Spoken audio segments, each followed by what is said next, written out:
Hey y'all, what we're gonna talk about one of P Diddy former security admit that he did catch him. Some of the things are true about him, and some of the stuff not true about him. But he was one of his former security guard, the guy on the right, and said that it may be on your left. I'm not sure, but he have stopped P Diddy a couple of times, numerous of times, from hitting on Cassie. So that was true. So let's hear from him. He says those allegations from Cassie were true about being abused. Bonds was named in that lawsuit. Cassie says he helped save her life. Combs denies the allegations. No charges. Roger Bonds joins us now. Thank you very much, sir. How you doing, Mary? How's everything doing? I'm doing well. Thank you for taking this opportunity. Roger, do you believe that there is that there is substance to what we're hearing about Combs being involved in these heavy criminal activities? I believe some of the things. I think some of it is a little far-fetched, but I think some of it is definitely true. Now, when we get into what the sum is, you are in the lawsuit as saying, in the car leaving the club, you know that Mr. Combs physically abused his girlfriend, putting the hands on her way over the line, that you tried to stop Shout it, out to New but you Nation. couldn't. Is that all accurate? Yes, that's accurate. And help the audience understand what you know was going on there.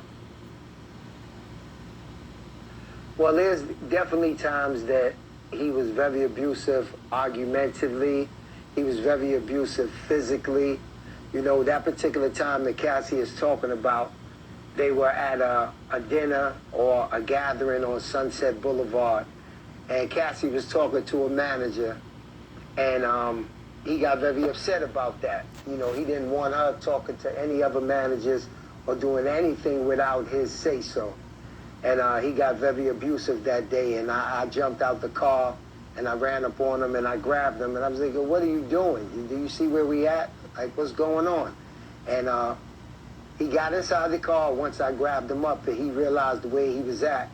But some of the damage was done already, and I put her inside the car, too. The idea that he would be involved in running drugs, running women for the enjoyment of others, did you see anything like that? Did you hear anything like that?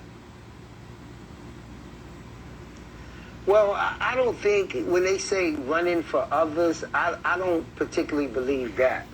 You know, at the end of the day, he's Sean Combs, he's Diddy. You know, a lot of the things that they accuse him with, I feel falls under different kind of jurisdictions. You know, it's been plenty times we've been out the country, we've been in other cities, other states where you meet people at parties, you dance, you party, they go back to the hotel, and he has a private jet. So he says, hey, you want to come to New York? You want to come to LA for a week or two? And they get on the jet, and for a week or two they might be there, and then he'll tell the assistant, okay, flying back. If that falls under sex trafficking, then yes. But as far as like physically sex trafficking and making someone go somewhere, I don't believe that to be true. That's the allegation. Cassidy makes that allegation in part also what she refers to as a freak-off, which is where Combs would make her have sex with other men. And then that allegation was expanded in some of these other reports that we've seen of, yeah, that's what he does. He would get women and make them have sex with other men, and that he would get drugs and traffic them, meaning bring them in for sale and use by other people. Well, on that aspect, I'm going to say I don't know what he does actually in the bedroom. I've never actually witnessed anything like that. But I have seen people that I haven't ever seen in my life, guys that I've never seen before, go into a hotel room with them, and I know that only they was in the room, nobody else was in the room. But what actually went on, or if they was forced to do it, or how much they got paid, I didn't know about that. But I definitely did see people go into private places where him and Cassie was at. Do people who know the realities think Combs is going to get hooked on at least some of these charges? And why do you think his friends aren't coming forward to defend him? Well, I think a lot of things that he's being charged with, a lot of things that he's being accused with is the norm. You know, I think that's part of Hollywood. I think that's a rich culture. And I think a lot of them is scared to come forward because this is what they've been doing for the last 10, 20, 30 years as if it's just a regular thing. And by Cassie speaking up and finally standing up for what I feel she should have did a long time ago, it's given a lot of people courage to speak up on the things that they thought was the norm. Hey, thank you for watching.